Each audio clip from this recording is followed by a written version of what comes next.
Why hygiene was a nightmare in medieval times. Boring history for sleep. Welcome back, dear listener, to another soothing journey through the shadowed corridors of history. Before we delve into the murky depths of medieval hygiene, take a deep breath, settle into your favorite spot, and let your mind begin to wander. As always, I'm grateful to have you here. If you haven't yet, consider leaving a comment to let us know where in the world you tuning in from and what time it is for you.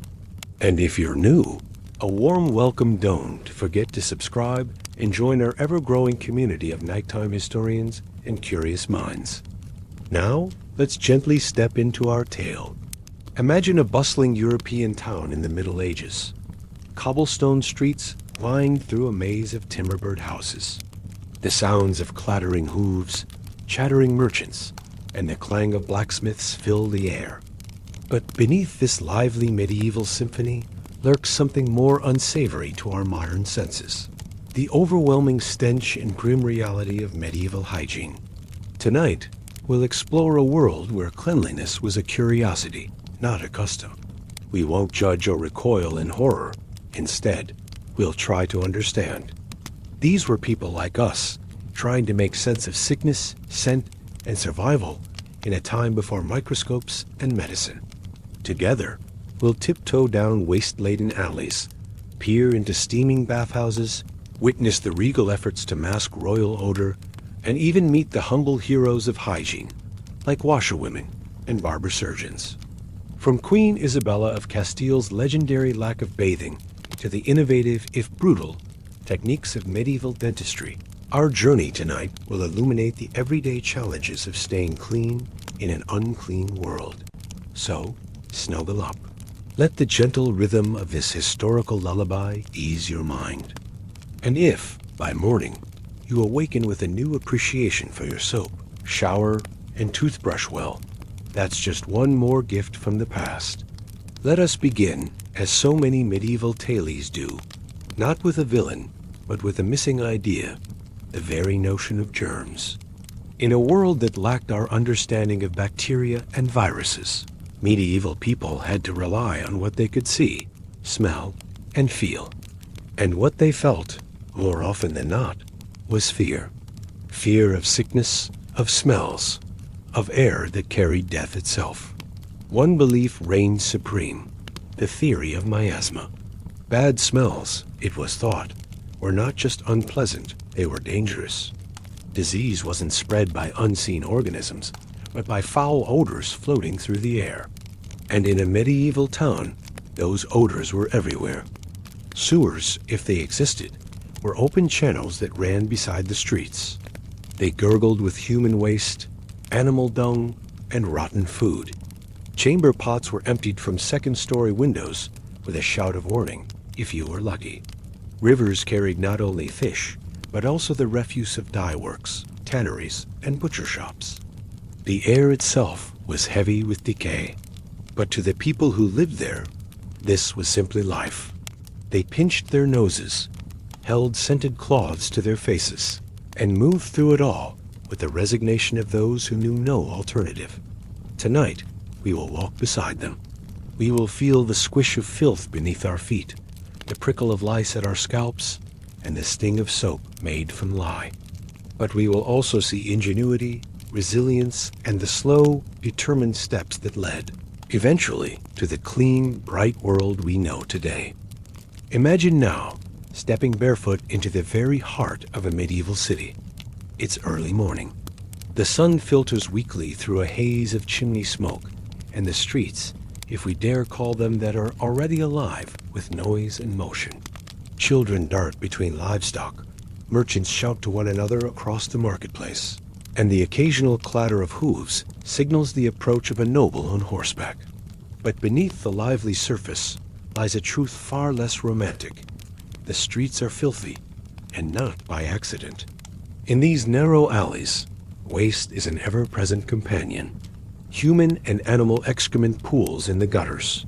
Straw is thrown down to soak up the worst of it, but quickly becomes sodden and black with filth.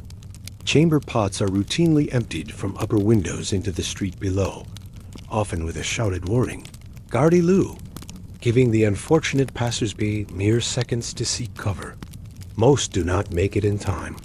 For the average medieval peasant, walking these streets is an exercise in agility and endurance. Imagine the squelch of barefoot steps through layers of grime, the sharp sting of mystery sludge between your toes. Dodging falling waste becomes a kind of grim choreography, a daily dance performed out of sheer necessity. And still, life carries on. Children play among the puddles and piles, their laughter mixing with the cries of vendors. Women bend low to scrub steps or sweep away the worst of the filth with bundles of twigs. The air is thick with the scent of unwashed bodies, manure, rotting vegetables, and the sharp tongue of urine baking on sun-warmed stone. For those living here, it is simply the smell of home. And yet there is more to this picture. Follow me now to the riverbank. The city's river, that winding ribbon of life, is far from pure. It is a paradox, both a source of water and a dumping ground. Into it flows everything. The blood of slaughtered animals from the butcher's quarter, the dye-stained runoff from textile workshops, the chemicals from tanneries, and of course, human waste from the countless privies built directly above its currents. Despite this, the river is where people bathe. It is where they wash clothes, collect drinking water, and even let children swim on warm days. A washerwoman stands knee-deep in the cloudy current, beating linens against stones with a wooden paddle. Nearby, a boy splashes joyfully, oblivious to the detritus floating by. The irony is tragic and unmistakable. And this river is not unique. Across medieval Europe, similar scenes play out in town after town, city after city. Cleanliness, in any modern sense of the word, is an illusion. It is an aspiration without tools, without knowledge. Because remember, these people do not know about bacteria. They do not understand contamination as we do. They know only that sometimes the water makes you sick. Sometimes the air smells so foul, it makes you gag. And sometimes, people die and no one knows why. Still, they press on. They adapt. They survive. Let this be our glimpse into the daily rhythm of medieval street life, not as a curiosity, but as a lived experience. A constant, gritty ballet of movement and endurance, played out against a backdrop of smells and sights that would turn a modern stomach. And yet, there's beauty here, too, in the resilience, in the laughter that still rises above the filth, in the stubborn will to carry on. As we step carefully away from the muck of the streets, let us carry with us a deeper appreciation for the clean sidewalks we so often take for granted, and the unseen systems that keep our own cities livable. Our journey continues, dear listener, and it only gets stranger from here. Let us pause at the river's edge, where the tale of cleanliness turns from collective squalor to quiet endurance. Here, among the reeds and the steady rush of sullied water, we find the unsung heroines of medieval hygiene, the washerwomen. They are easy to miss amid the louder dramas of history. No grand titles, no battles or ballads sung in their name. And yet, they waged a daily war against filth with nothing but bare hands, coarse soap, and sheer resolve. Picture a gray dawn over the city. Fog clings low to the riverbanks, and already the washerwomen are at work. They wade knee-deep into the frigid current, skirts hitched high, hands red and raw from cold water and harsh soap. Their tools are simple: wooden paddles, rough boards, a bar of lye soap, and the endless rhythm of scrubbing and beating fabric until it yields. The water they labor in is far from clean. It's a stew of chemical runoff, animal blood, human waste, and industrial dye. Still, it is the only water available, and so they plunge their hands into it again and again, washing the garments of nobility and commoners alike. A noblewoman's undergarments, once pristine, now trail through the murky current. The washerwoman slaps them against the stone, rinses, and slaps again.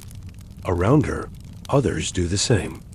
They chat, they sigh, They laugh faintly, if not from joy, then from routine. Behind every noble feast or royal procession, there is a woman who stood ankle-deep in cold water, ensuring the finery was wearable. These women do not have the luxury of avoiding filth. They confront it head-on, and in doing so, they become some of the most consistent, if uncelebrated, caretakers of hygiene in a dirty world. The toll it takes is immense. Their hands are cracked and bleeding. Their lungs choke on the stench. And every splash from the river carries a dozen invisible threats: dysentery, cholera, typhoid. Yet still, they return. And as strange as it sounds, these washerwomen existed on the very threshold of progress.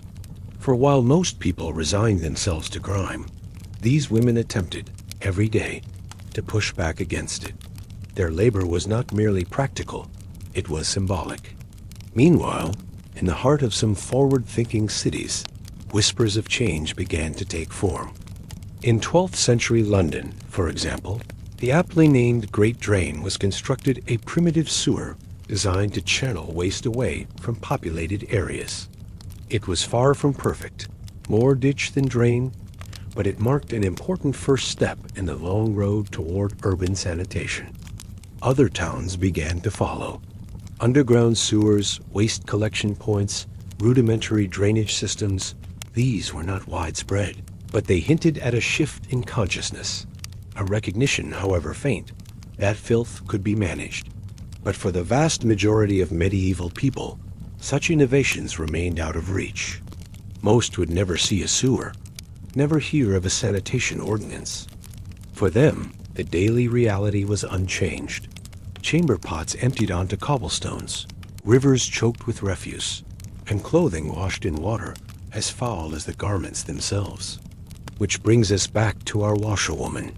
She wipes the sweat from her brow with the back of her hand, careful not to let river water touch her face. The smell clings to her hair, her clothes, her skin. No perfume can mask it. No ritual can erase it. And yet, she persists. Let us remember her, dear listener, not just as a character in our historical lullaby, but as a symbol. A quiet rebellion against the tide of filth. A reminder that hygiene is not only about soap and water, but about the human spirit's refusal to surrender to decay. In the rustle of her hands through wet linen, we hear the whisper of progress. Now, let us dry our feet and move on toward the steaming, scandalous sanctuaries of the medieval bathhouse. Through the rising mist of steam and mingling voices, the bathhouse becomes visible. A staple of many medieval towns, it exists not as a haven of hygiene, but as a hub of social life, where people came not only to wash their bodies, but to immerse themselves in the swirl of gossip, negotiation, and flirtation. Lanterns cast a dim glow across damp stone walls. The air is heavy with heat and human scent. Water, once clear, now shimmers with the residue of many bodies, sweat, oil, and invisible decay. The walls drip with condensation, echoing with the splash of limbs and the murmur of voices. Here, bathing is less about cleansing and more about connection. The scent of burned herbs clings to the air, a weak attempt to mask the more persistent odor of flesh and fatigue. Men and women bathe together, laugh, drink wine, and share gossip. Nobles and merchants, side by side, dip into tepid pools and pretend not to notice the floating detritus or the occasional flea navigating the water's surface. Servants in the shadows refill pitchers, wipe down benches, and tend to fires that heat the water in vast copper kettles. Children splash under half-hearted supervision. A group of women whisper in a corner, eyes darting to a handsome visitor. There are private rooms for those who can pay. Behind wooden screens or curtained alcoves, secret meetings unfold. Alliances are forged, affairs sparked, debts settled with a handshake under steam. Some bathhouses even offer the services of attendants, skilled in massage or more intimate arts, straddling the line between health spa and brothel. The wealthier patrons may receive oils rubbed into their skin, exotic concoctions imported from distant ports, while others press herbs onto their chests in hopes of preventing sickness.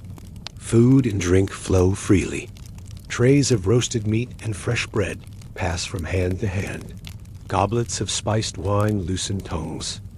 Musicians strum lutes or pipe soft melodies, their notes weaving through the thick, perfumed air. Jesters or storytellers might perform in the larger chambers, turning the bathhouse into a space of entertainment as much as washing. It is less a place of sanitation and more a stage of indulgence, a communal theater of flesh and fantasy. But there is tension beneath the surface. Ancient medical beliefs warn that hot baths open the pores, inviting illness. A warm body, newly scrubbed, is thought to be vulnerable to disease carried by foul air or chilling winds. Many bathe rarely, fearing the water more than the dirt it may remove. Others bathe only ceremonially before a wedding, a birth, a major feast. For them, cleanliness is symbolic, not habitual. Still, the bathhouse stands sweaty, loud, and oddly comforting. By evening, the water is murky and thick, yet still they come. The smell of lavender oil barely masks the scent of mildew and sweat. Fleas and lice, undeterred by soap, leap from scalp to scalp in steamy anonymity. Mold clings to the corners, and towels, reused too often, carry their own bouquet of wear and time. The poorest sneak in at closing, hoping to dip into what's left of the day's warmth. They sit quietly, away from the laughter, soaking in silence. For them, even this diluted ritual offers a moment of dignity. And yet, beneath the grime and superstition, there's a flicker of modernity. The act of gathering to clean, even imperfectly, suggests a communal awareness of the body's needs. In a world of chaos and filth, the bathhouse offered ritual, rhythm, and temporary relief. As night deepens, steam rises in curling tendrils above the rooftops. The city cools, but within these walls, warmth and weariness linger. Somewhere in the shadows, another visitor disrobes, stepping into the water with a sigh. Another body joins the mix. Another story begins to soak into the bath. It is not health, but habit that fills this place. A habit that, in time, would evolve into something more. And though today we scrub in solitude and privacy, the echoes of those crowded chambers remain, whispering that once, to cleanse was to commune. With bathing a rare event, the medieval world had to find other ways to confront the reality of body odor. And confront it, they did not with scrubbing and soap, but with layers of fragrance and finely honed denial. For the wealthy, perfumes became armor. Applied generously to hair, skin, and clothing, they masked the musky truth beneath with floral and spicy illusions. Musk, ambergris, rosewater, civetol rare, expensive, and often unpleasant in their raw form, were transformed into weapons of olfactory distraction. Powders were dusted into wigs and onto garments. Scented gloves were worn as constant companions, and pomanders, small, ornate containers filled with herbs and spices, dangled from belts or hung around the neck to ward off foul airs. But for the common folk, such luxuries were out of reach. Their solutions were simpler, if less effective. They embraced the inevitable. Sweat and soil became part of one's personal signature. Clothing, rarely washed, absorbed years of labor and living, creating a layered scent that no flower could fully disguise. In some cases, body odor was even romanticized. The natural aroma of a loved one was thought to hold a kind of magnetic power. King Henry VIII once requested that a lady send him her unwashed undergarments, a pungent token of affection in a world that prized the authentic over the artificial. Others, like Queen Isabella, the first of Castile, took matters to extremes. Legend claimed she bathed only twice in her life, once at birth, once before her wedding. Her daily hygiene regimen consisted of powders, perfumes, and a strong sense of royal entitlement. The scent of monarchy, it seemed, was not to be questioned, And Isabella was not alone. Across courts and kingdoms, bathing was often seen not only as unnecessary, but dangerous. Water opened the skin. Disease could enter. Better, then, to layer oils and fragrances than to risk exposure. The result was a landscape rich in contradiction. Ornate clothes worn over unwashed bodies, golden crowns resting on lice-ridden scalps, love notes written with perfumed ink by hands that rarely touched water. Perfume vendors flourished in cities. Their carts, laden with vials and satchels of fragrant wares, drew crowds. Recipes were fiercely guarded secrets. Some perfumes were so potent they could mask even the foulest stench, though often at the cost of overwhelming the senses in another direction. In monasteries, where spiritual purity was paramount, even scent was regulated. Pleasant smells were associated with vanity, while offensive odors were often accepted as reminders of the flesh's corruption. Clean enough to function, never so clean as to tempt. This complex relationship with smell defined the medieval experience. Odor was both enemy and companion, hidden behind rosewater or embraced as identity. And as the rivers continued to darken and the streets remained slick with waste, the people of this world scented themselves as best they could, layering jasmine over sweat, herbs over disease, and dignity over decay. In the medieval world, the mouth was a battlefield, and a losing one at that. With little understanding of bacteria and no access to modern tools, dental care was primitive, painful, and often avoided until absolutely necessary. Most people didn't brush their teeth, not as we know it. Instead, they might rub a cloth along the gums, perhaps dipped in salt or ash to scrub away the worst of the grime. Some chewed twigs until they frayed, creating natural bristles with which to scrape and prod at stubborn particles lodged between their teeth. Others ground chalk or crushed eggshells into rough powders, hoping that friction would equal freshness. It rarely did. The result was predictable. By middle age, many had already lost a significant number of teeth. Cavities and abscesses were common. Gums were swollen and often infected. And breath was a force unto itself. Even the nobility were not spared. Queen Elizabeth I of England, known for her refined image, reportedly had blackened teeth and breath so foul her courtiers struggled to maintain composure. Her love of sugar, a rare and luxurious indulgence, likely hastened the decay. Dental pain was a constant companion. Meals were adapted around it. Smiling too broadly could be embarrassing or physically uncomfortable. And when the agony became unbearable, people turned to the barber surgeon. This figure, familiar from the world of haircuts and minor surgeries, doubled as the medieval dentist. His tools were crude pliers, metal picks, and devices called dental keys, which gripped the tooth and twisted it out with brute force. Anesthetics were non-existent. A stiff drink and a leather strap to bite down on were the only comforts offered. Blood was common, screams not unusual, and infections afterward almost guaranteed. Yet within this grisly domain, there were glimmers of innovation.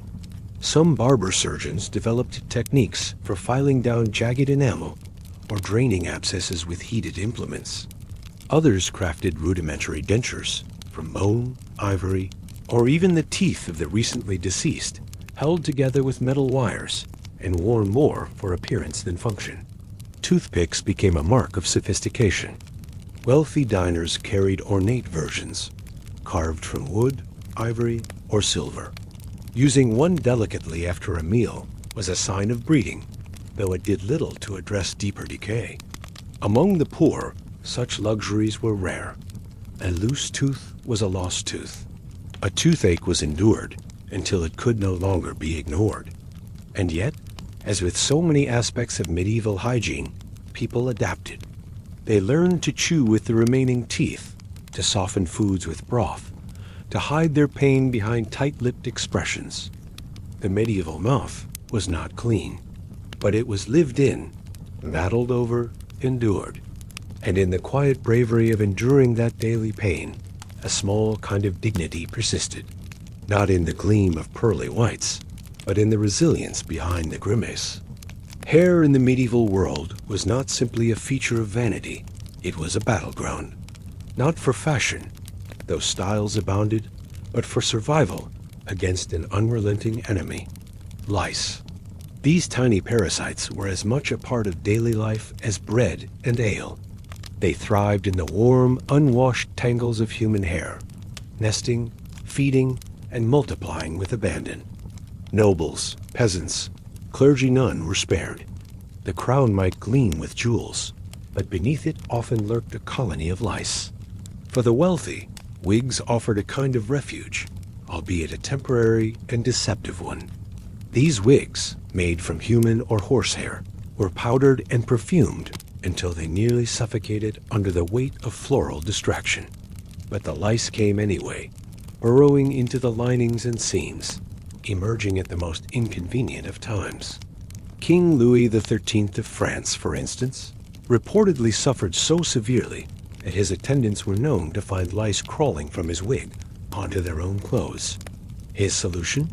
Shave his head and rotate wigs, hoping to stay a step ahead of the infestation. Among the common folk, shaving was a more frequent choice, though not always for hygiene. Head coverings, hoods, caps, scarves helped contain both the hair and the lice. Still, scratching was a constant ritual, and social grooming, literally picking lice from one another's heads, became a daily bonding activity. Lice combs were one of the few weapons in this endless war. Carved from wood, bone, or ivory, these combs had fine, tightly spaced teeth meant to trap both adult lice and their eggs. A mother might sit her child down on a stool and spend an hour slowly, carefully, dragging the comb through every strand, crushing each squirming insect between her fingernails. In some places, this task became formalized. Enter the lice picker, a profession that speaks volumes about the medieval reality. These individuals, often older women, would go house to house offering their services for a few coins. Patient, sharp-eyed, and unflinching, they provided a kind of pest control in a time before cleanliness could be standardized. The lice picker was part healer, part confidant, part necessary embarrassment. Clients sat still while their scalps were examined, their shame mitigated by the knowledge that everyone, from the kitchen boy to the baron, faced the same fate. Lice were not just nuisances. They carried disease, like typhus. Yet in an age without microscopes, their danger went mostly unrecognized. What mattered most was the itch, the discomfort, the indignity of constant crawling just beneath the skin. And so, lice became a fact of life. Songs were written about them. Jokes were made. Remedies, some herbal, some superstitious, circulated in villages and courts alike. Yet none could truly banish the invader. Hair, like the mouth, became a site of quiet suffering. It was adorned, perfumed, braided, and hidden, but always alive with something more.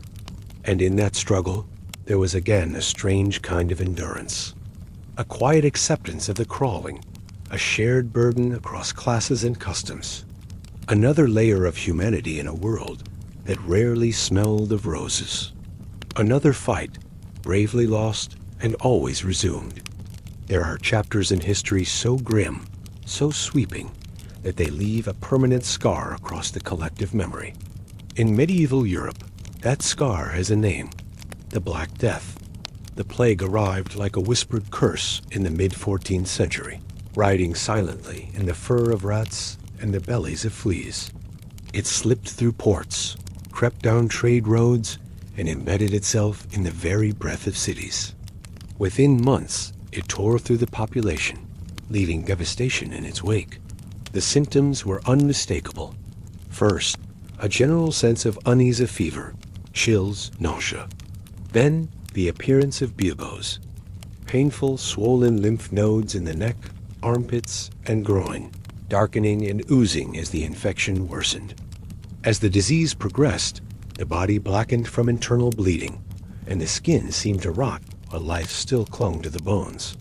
Death, more often than not, arrived within days. With no understanding of germs, people grasped for explanations. Many believed in divine punishment. Some blamed the alignment of planets, others the foul-smelling air they called miasma.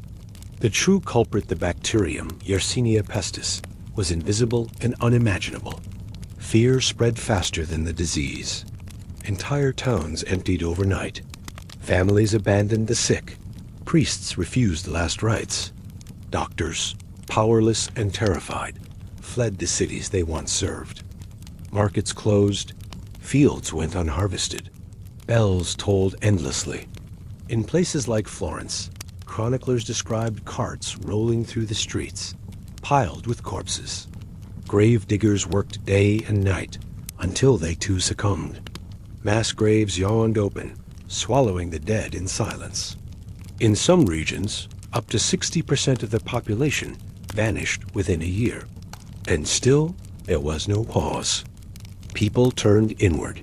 Flagellants marched barefoot through towns, whipping themselves in hopes of divine mercy. Others turned to hedonism, believing the end near. In the chaos, scapegoats were sought: foreigners, the poor, religious minorities persecuted in desperate attempts to regain a sense of control. Hygiene, or the lack of it, played an unspoken role. The filth of cities, the open sewers, the fouled rivers, the unwashed bodies provided the perfect breeding ground for rats and fleas, yet no one saw the connection. They burned incense, held sweet-smelling herbs to their noses, and hoped. And so, the Black Death didn't just kill, it unmoored the medieval world. It shattered structures of belief and governance, collapsed economies, and erased entire lineages. But it also forced change. Labor shortages gave surviving peasants more power. Social hierarchies cracked. Ideas began to stir ideas about medicine, cleanliness, public health. The plague, for all its horror, became a brutal catalyst for transformation. It would return again, in waves, for centuries. But the first blow was the deepest. A wound that never truly healed. In that darkness, something shifted. And the world, when it emerged, was no longer the same. In the grim theater of the Black Death, a new figure took the stage, part physician, part omen. Cloaked in black, with gloves and boots, and most strikingly, a long, beaked mask. The plague doctor became one of the most haunting symbols of the medieval struggle against disease. Their costume was not mere macabre fashion.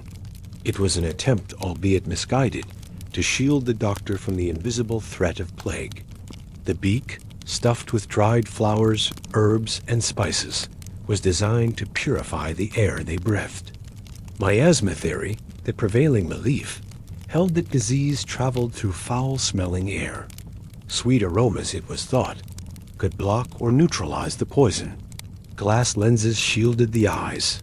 The long coat, often waxed, was meant to protect the skin from contact. A staff, used to prod and examine from a distance, added to their otherworldly appearance. But for all their careful garb, plague doctors could do little. They lanced buboes, drained pustules, applied poultices of herbs or onions. They prescribed bloodletting, believing that draining bad humors could balance the body. They recorded deaths. They burned incense, and they waited. Some were true physicians.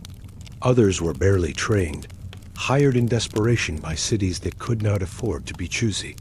In many cases, they served more as witnesses than healers, keepers of grim inventories, rather than dispensers of hope. The public viewed them with dread. Their appearance alone, silent, shrouded, faceless, was enough to announce that death had arrived. Children cried. Adults turned away. And when they entered a home, it was often only to document the inevitable. Still, they walked into plague-ridden streets when others fled. They approached the dying. They handled the bodies. They bore witness to the worst, and many died for it. And while their methods may seem primitive: herbs, masks, leeches, their presence marked a shift. They were early signals of what would become modern public health, a recognition that disease could be studied, tracked, resisted. The plague doctor stood between order and chaos, between ignorance and the first, faltering steps toward understanding. Even today, their image endures, a masked silhouette against the fog of history, a reminder of the fragility of knowledge and of the courage to confront the unknown, no matter how little we understand it. Inside the stone walls of medieval convents and monasteries, life followed a strict rhythm of prayer, labor, and silence. These religious sanctuaries, seemingly removed from the filth of the cities, held their own peculiar relationship with hygiene. Cleanliness, here, was not just physical, it was spiritual. The body was seen as a vessel for the soul, and the rules surrounding it were shaped as much by theology as by health. Hair, for example, was controlled with precision. Nuns cut theirs short or kept it covered, not only for modesty, but to deter lice. Monks shaved their heads into tonsures, the exposed scalp intended as a symbol of humility, but also, incidentally, easier to maintain. Bathing was rare. In some orders, it was permitted only a few times a year before major holy days, or when illness required it. Communal tubs were filled, and bathing occurred in order of age and status, the youngest entering first, the water cleanest for them. Washing of hands and face, however, was encouraged. Clean hands were needed for handling holy texts and preparing food. Ritual washing before prayers or meals became acts of devotion as much as sanitation. Clothing rotated methodically. Robes were plain, often made of rough wool, and changed according to strict schedules. These garments, worn day and night, absorbed the earthy scent of bodies and cloister walls. When wash day came, robes were boiled or scrubbed by novices, another form of humble service. Scents were not welcomed. Perfume was associated with vanity and worldly temptation. A nun smelling of rosewater might draw suspicion rather than admiration. The natural human odor was tolerated, even embraced, as a reminder of mortality and spiritual discipline. Yet despite these austere conditions, monasteries often stood as rare centers of relative cleanliness. Some had access to fresh water or rudimentary drainage. Rules about waste disposal were stricter here than in many towns. Still, lice and fleas were unavoidable. Shared bedding, shared robes, and close quarters allowed them to flourish. Infestations were accepted with stoic grace, viewed as just another discomfort to be endured. Hygiene within these sacred walls became part of a larger narrative, one not of bodily purity, but of sacrifice. To live simply, to deny the flesh, to endure the itch and odor without complaint, these were considered signs of piety. In this world, a dirty habit could be a holy one, and cleanliness, stripped of vanity, became another path toward the divine. Among the velvet curtains and marble halls of medieval palaces, one might expect an oasis of cleanliness. After all, if anyone had access to luxury, it was royalty. But while kings and queens lived surrounded by opulence, their hygiene practices were often no better than those of their humblest subjects, just more perfumed. Take King Henry VIII. Known for his rich attire and massive feasts, he also suffered from chronic leg ulcers and poor dental health. He changed clothes frequently, favoring cleanliness of fabric over cleanliness of flesh. Bathing, when it occurred, was done in elaborate wooden tubs lined with linen and filled with scented water. But even such baths were rare. Perfume played a central role in royal hygiene. Lavish amounts were applied not only to the body, but to gloves, handkerchiefs, and bed linens. Rooms were fumigated with incense. Herbal sachets were sewn into clothing. It was a palace built on scent designed to mask more than to cleanse. Louis XIV of France, the Sun King, set a standard for courtly fragrance. He reportedly bathed only a handful of times in his life, believing water to be dangerous. Instead, he relied on scented powders and colognes. His court followed suit, and Versailles became a place where odor was managed through an aggressive campaign of perfumed disguise. Tooth care among royalty was similarly theatrical.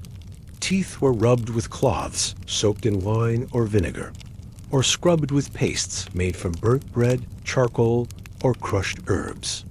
Queen Elizabeth I's blackened teeth were the subject of gossip, yet not uncommon among the sugar-wealthy elite. The pain of dental decay was often endured with stoic grandeur. Some monarchs had teeth extracted in public or while holding court, as if suffering visibly lent them a kind of noble strength. Royal laundries worked ceaselessly. Linens were changed often, not necessarily because of filth, but as a symbol of status and control. White cloth, freshly laundered, became a visible declaration of wealth and refinement. Even lavatories, if present, were more about appearance than function. Privies were tucked into castle walls, emptying down vertical shafts. Chamber pots, often made of silver, were placed under beds or behind screens, emptied by servants who endured the least glamorous side of courtly life. And yet, in all this ritual and spectacle, there were glimmers of awareness. Some royals built private bathing chambers. Others funded public bathhouses or aqueducts. Cleanliness, while inconsistently practiced, was still associated with power, health, and beauty. For the rulers of Europe, hygiene was both a burden and a performance. Their bodies, constantly scrutinized, became symbols of the realm. If the king looked healthy, the kingdom was strong. So they powdered, perfumed, rinsed, and rearranged the evidence of their mortality, ever far from rot, always striving to outshine it. Behind every dirty street and perfumed noble, behind every barber surgeon and lice picker, lay a powerful engine of misunderstanding, medieval medical theory. For centuries, the body was read like a scripture and treated like a puzzle, missing most of its pieces. The dominant belief system was the theory of humors, an ancient framework inherited from Greek and Roman medicine. According to this view, health depended on the balance of 4 bodily fluids: blood, phlegm, yellow bile, and black bile. Illness was not caused by germs, which no one knew existed, but by an imbalance of these mystical substances. A fever, too much yellow bile, melancholy, an excess of black bile, skin disease. Perhaps the blood was impure.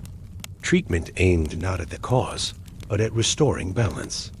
Enter bloodletting, the most common and dramatic method of rebalancing the humors.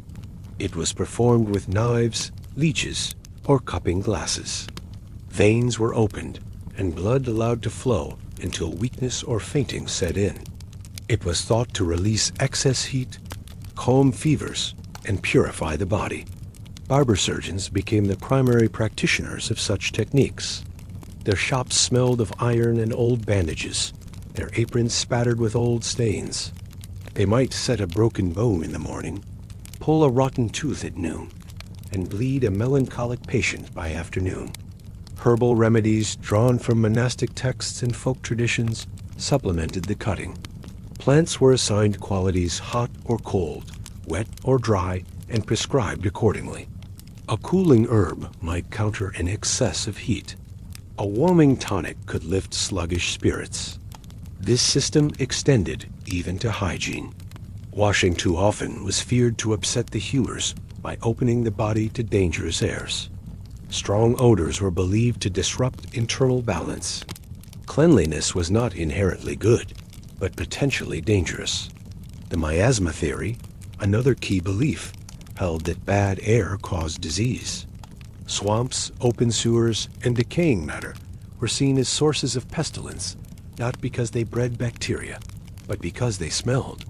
People carried sweet herbs or wore beak-shaped masks to guard against these invisible vapors. Some towns enacted rudimentary public health measures: quarantines, waste removal, burial protocols, but always through the lens of their flawed understanding. The idea of contagion, that illness could pass from person to person through invisible agents, was only a distant suspicion. When disease spread through a household or street, it was often blamed on fate, sin, or cosmic alignment. And yet, for all its errors, this worldview wasn't born of ignorance. It was an attempt to make sense of suffering with the tools available. Observations were made, patterns noticed. The seeds of modern medicine were there buried under superstition, yes, but beginning to stir. These beliefs did more than mislead. They shaped how people lived, suffered, and healed. They told a story not just of disease, but of meaning. Of a world where every symptom had a spiritual echo, every illness a message from the divine. And though the message was often misread, the intent was always to understand, to heal, to restore harmony in a body and world that constantly teetered on the edge of imbalance. As the Middle Ages gave way to the early modern period, the thick fog of ignorance began, slowly and unevenly, to lift. Ideas traveled more freely. Books were copied and circulated. Cities grew, and with them, so did their problems. Disease outbreaks continued to strike with frightening regularity. The memory of the Black Death remained vivid, a warning etched into collective memory. And though the causes were still poorly understood, some began to notice patterns: crowded quarters, dirty water, overflowing waste. The first stirrings of public health took root in this landscape of trial and error. In cities like Milan and Venice, laws emerged requiring waste to be removed from the streets. In London, officials tried to regulate where tanneries and slaughterhouses could operate, aware that the stench and runoff posed a danger, even if they couldn't name the mechanism. Quarantines became more organized. Ships arriving from infected ports were held offshore for 40 days' quaranta journey, giving rise to the word itself. Whole neighborhoods might be sealed, movement restricted, homes marked with painted signs to warn others. Medical licensing began to appear, however rudimentary. Universities and guilds attempted to standardize knowledge and practice, filtering out charlatans, though many still operated freely.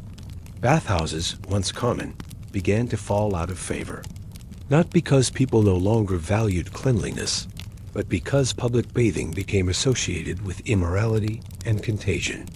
The Protestant Reformation, with its emphasis on modesty and moral purity, further discouraged communal nudity and bathing. Yet paradoxically, personal hygiene began to improve. Wealthy individuals built private baths in their homes. Indoor plumbing, still rare, became a coveted luxury. Soap production expanded, with cities like Marseille and Castile becoming centers for the trade. Printing presses allowed medical texts to reach a broader audience. Anatomy books, illustrated with detailed drawings, began to shift the focus from theory to observation. Slowly, the body was becoming less a mystery and more a machine, complex, but knowable. Civic responsibility also evolved. Cleanliness began to be seen not just as a personal virtue, but as a public duty. The link between environment and health, though still vague, was gaining ground. Even in the countryside, habits changed. Wells were protected. Waste pits were dug at safer distances from homes. Villagers began to adopt simple measures, like separating clean water from used based not on scientific law, but on the wisdom of experience. This era was not yet modern, but it was no longer purely medieval. It was a twilight, one foot in old superstition, the other stepping cautiously toward enlightenment. And through it all, the long battle with filth continued. Not just physical, but intellectual. A war fought with soap, yes, but also with observation, regulation, and the first fragile grasp of something we now call public health. So now we arrive, not at the end of history, but at a threshold, a place where the past hands its lessons to the present. The medieval world was not filthy because its people were lazy or indifferent. It was filthy because the tools of understanding had not yet been forged. The microscope had not yet revealed the unseen, the germ had not yet gained a name, and cleanliness was still more ritual than science. But what it lacked in knowledge, it made up for in resilience. People lived, loved, and endured despite the stench, despite the parasites, despite the disease. They scrubbed, scented, swept, and suffered. They built routines from necessity, and from those routines emerged the first trembling concepts of sanitation. It would take centuries more to reach our current standards. To develop vaccines, antibiotics, indoor plumbing, and sterilized hospitals. To fully understand how a sneeze spreads or how soap kills. But the groundwork was laid by washerwomen on riverbanks, by monks boiling robes, by plague doctors with their eerie masks, by mothers combing lice, by the stinking streets and rotting rivers that finally forced cities to act. Today, we flush toilets without a thought. We shower, brush, wash, and disinfect. We expect clean water, clean streets, and the near eradication of filth. And yet, history lingers. In our discomfort with bad smells, in our panic during pandemics, in our reverence for the sterile, and our fear of the dirty. The long road to cleanliness is not just a story of progress, it is a story of perception, of how we see our bodies, our cities, our neighbors, of how we balance nature and control. So as you lay back now, perhaps drifting into sleep, let your mind wander through cobbled alleys and misty riverbanks. Hear the rustle of linen on a washboard, the creak of a bathhouse door, the scratch of a lice comb, the whisper of a doctor's cloak. These echoes of the past are not gone. They live beneath the surface of every bar of soap, every bottle of perfume, every flush of a modern toilet. And they remind us that cleanliness was not gifted. It was earned, layer by layer, life by life, one scrub at a time.